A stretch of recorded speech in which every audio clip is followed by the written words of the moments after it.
Graduation Ceremony Mystery. This happened at an elementary school in Nagano Prefecture. There was a 6th grade girl there who had long claimed to be able to see ghosts.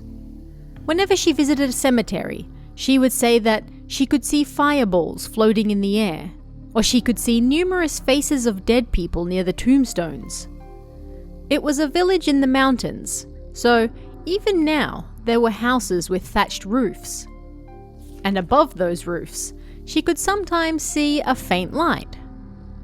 "The old man who lives there is going to die tomorrow," she would say. And then the next day, the old man really did die, and his funeral was soon held. This happened right when she was in the 6th grade, right as the butterburs were beginning to show their faces from beneath the snow, and it was almost time for that girl's graduation. After that, she would have to walk 30 minutes to reach the village's junior high school. On the Sunday, 2 days before her graduation, the girl was to get on the train with her father, mother, and younger sister to go shopping. To celebrate becoming a junior high student, they were going to buy her a desk, bookshelf, and other such things. But that morning, "Breakfast is ready! Wake up!" her mother said. "Yeah," she replied half-heartedly and continued to doze in bed. "What's wrong? You want to go shopping, don't you?" Her mother tried to pull back the blankets to wake her up, but the girl clung to them. "I couldn't sleep all night because there was the sound of a bell ringing coming from the family altar," she said. And so she didn't want to go shopping. "What are you talking about?" her mother said. "You must have been dreaming." She didn't pay much more attention to what she said. "It's been a while since we visited town as a family. Everyone has been looking forward to it." She dragged her unwilling daughter out of bed, and the family of 4 set out to go shopping.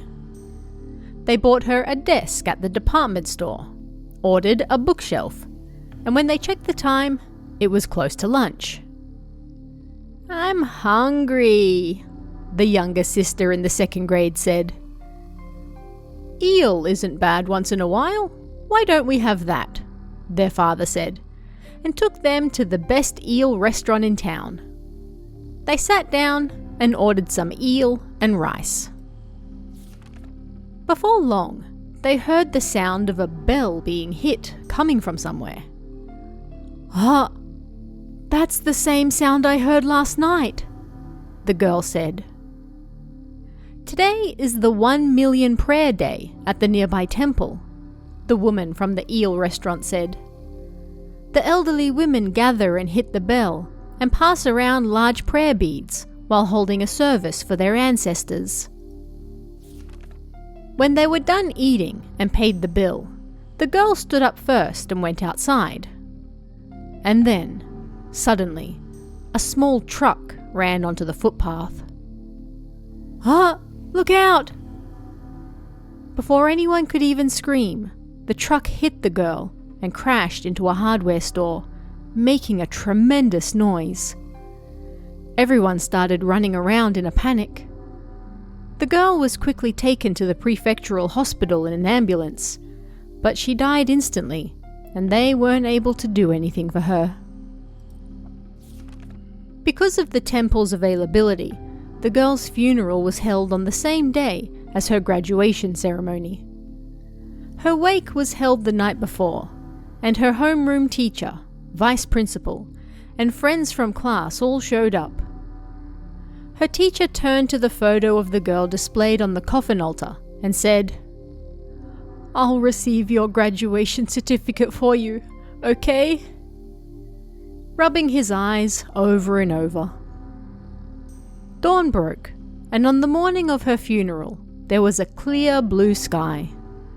The snow had melted into tiny rivers. And at school, the graduation ceremony began. The principal gave his address, then the PTA, members of the Board of Education, etc., and the honoured guests also gave their congratulatory speeches. And once that was done, it was finally time to receive the certificates. This happened to be at the same time the monk began reciting chants at the girl's house. "Time to receive the certificates," the teacher presiding over them announced, and everyone fell quiet. The homeroom teacher called out everyone's names one by one, and when their name was called, the students stepped up onto the stage and received their certificate from the principal standing at the podium. Then it was that girl's turn. The teacher took a breath and called out her name. For a moment, there was a commotion in the gym, and some of the girls in the graduating students line quietly cried. As though drawn by the voices, the teacher looked up and let out a small scream before he could stop himself. He saw that girl's back standing before the podium. "Sir, what's wrong?"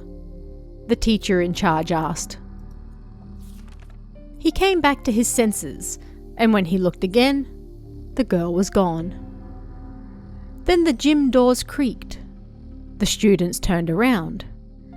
The thick steel doors that had been closed were now open. Ah, she came to get her certificate, and now she's gone home, the teacher and students thought. After the ceremony, the teacher and the students went to visit the girl's house. When they told her family what happened, the girl's mother said, "Come to think of it, when the monk was reading his prayers, her photo on the altar fell over, just like that. She must have gone out then.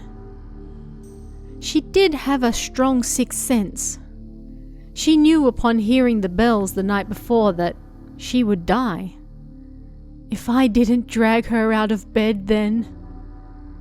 She covered her face with both hands and quietly cried.